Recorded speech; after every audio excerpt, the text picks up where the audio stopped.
សួស្តីអ្នកទាំងអស់គ្នាខ្ញុំមកទៀតហើយថ្ងៃនេះខ្ញុំសាប់បៀហើយមកហើយនឹងបរិយាយប្រាប់អ្នកទាំងអស់គ្នាអញ្ចឹងណានៅក្នុងការនេះគឺឃើញថាអ្នកទាំងអស់គ្នាមួយរយៈក្រោយហ្នឹងមានអារម្មណ៍ថាខ្លួនឯងនឹងកំពុងតែរងសម្ពាធខ្លាំងមានអារម្មណ៍ថាពិបាកអ្នកទាំងអស់គ្នាដូចស្លាប់ដូច judgment មានន័យថាគេចាច់លើយើងថាគេប្រ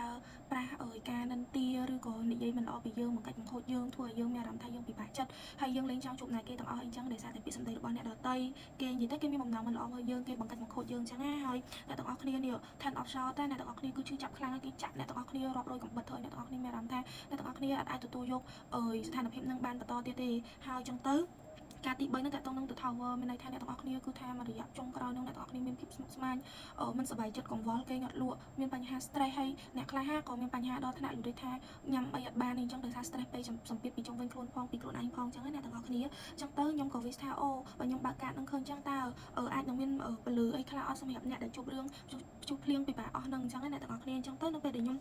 បាក់សាប់ការទៀតទៅស្រាប់តែវាឃើញមាន strength the fool and two of cups អ្នកទាំងអស់គ្នាចឹងខ្ញុំមានន័យថាចេះសម្រាប់បងអូនណាដែលគាត់បានឃើញវីដេអូហ្នឹងហើយគាត់ពិតជាពិបាកចិត្តអត់ដឹងថាខ្លួនឯងត្រូវធ្វើមិនចាកុំភ័យអីព្រោះដោយសារតាក់ទងនឹងសិល្បៀ strength គឺតាក់ទងថាតិចទៀតហ្នឹងរឿងដែលយើងជួបពិបាកចិត្តទាំងប្រមាណហ្នឹងនឹងត្រូវរលាយអ្នកទាំងអស់គ្នាដោយសារអីដោយសារតែយើងតិចទៀតហ្នឹងនឹងនិយាយដូចថាយើងនឹងប្រមូលអាធម្មពលវិជ្ជមានរបស់យើងទាំងអស់ហ្នឹងយកមកគិតឲ្យយើងលេងដូចថាអ្នកទាំងអស់គ្នាបើកចិត្តទទួលយកអីដែលជាភាពបច្ចុប្បន្នណាបច្ចុប្បន្នភាពអ្នកទាំងអស់គ្នាហើយអ្នកទាំងអស់គ្នាផឹងបន្តដោយកម្លាំងចិត្តកម្លាំងកាយអ្នកទាំងអស់គ្នាអញ្ចឹងទៅធ្វើឲ្យអ្នកទាំងអស់គ្នាហ្នឹងនិយាយថាគេមើលឃើញពីថាសមត្ថភាពពិតប្រាកដរបស់អ្នកទាំងអស់គ្នាហើយគេមានអារម្មណ៍ថាអូគេគិតខុសលើអ្នកទាំងអស់គ្នាគេអត់ត្រូវគិតអញ្ចឹងទេអ្នកទាំងអស់គ្នាគឺជាមនុស្សល្អម្នាក់ដែលគេបានគិតខុសគេមានអារម្មណ៍ថាគេមិនគួរគិតបែបហ្នឹងលើអ្នកទាំងអស់គ្នាអញ្ចឹងអ្នកទាំងអស់គ្នាបន្ទាប់មកតាក់ទងជាមួយនឹង select beer the full អ្នកទាំងអស់គ្នាអញ្ចឹងអ្នកទាំងអស់គ្នាបន្ទាប់ពីអ្នកទាំងអស់គ្នាជួបរឿងជិះចាប់អស់ហ្នឹងហើយអ្នកមានអារម្មណ៍ថាអ្នកទាំងអស់គ្នាទទួលបានមេរៀនជាច្រើនក្នុងជីវិតអ្នកទាំងអស់គ្នាអញ្ចឹងអ្នកទាំងអស់គ្នាគិតថារឿងអីផ្សេងទៀតដែលចូលមកជីវិតអ្នកទាំងអស់គ្នាផ្សេងទៀតដែលលំបាកអីអញ្ចឹងអ្នកទាំងអស់គ្នាគិតថាវាមិនមែនជាបញ្ហាសម្រាប់អ្នកទាំងអស់គ្នាទៀតទេព្រោះអ្នកទាំងអស់គ្នាឆ្លងកាត់អាលំបាកខ្លាំងជាងនឹងហើយអញ្ចឹងទៅ select beer the full ហ្នឹងគេចង់ឲ្យប្រសិនថាអ្នកទាំងអស់គ្នានឹងរកឃើញអ្វីដែលថ្មីសម្រាប់ខ្លួនឯងអភិវឌ្ឍខ្លួនឯងបន្តទៅមុខទៀតដោយមិនមានអារម្មណ៍ថាជាសម្ពាធអត់មានអ្នកគេធ្វើឲ្យអ្នកទាំងអស់គ្នា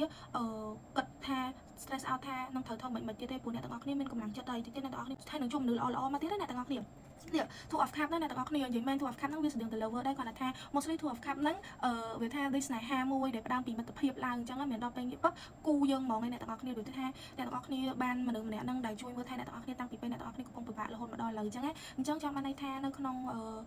ៅក្នុងពេលបន្តិចទៀតហ្នឹងអ្នកទាំងអស់គ្នាដែលកំពុងតែពិបាកចិត្តហើយមានអារម្មណ៍ថាខ្លួនឯងផ្លូវចិត្តកំពុងតែធ្លាក់ដុនដាបខ្លាំងណាស់អញ្ចឹងឈប់បារម្ភទៀតទៅព្រោះតិចទៀតអ្នកទាំងអស់គ្នានឹងជួបតែរឿងល្អៗមកទេដោយសារតែអ្នកទាំងអស់គ្នាតិចទៀតទៅអ្នកទាំងអស់គ្នានឹងគិតតែរឿងរបៀបដូចថារឿងល្អអ្នកទាំងអស់គ្នាលេងយកអ្នកដតីមកគិតទៀតហើយអញ្ចឹងបន្ទាប់មកទៀតអ្នកទាំងអស់គ្នាគិតថាអ្នកទាំងអស់គ្នាគឺជាមនុស្សតែម្នាក់ដែលសម្រេចជោគជ័យជីវិតផងអ្នកទាំងអស់គ្នាអត់មានអ្នកគេមកកំណត់ថាអ្នកទាំងអស់គ្នាត្រូវធ្វើមិនអីអញ្ចឹងណាអ្នកទាំងអស់គ្នាបន្ទាប់មកខ្ញុំក៏បានបើកមើលតាក់ទងជាមួយនឹង Sign Guardian Angel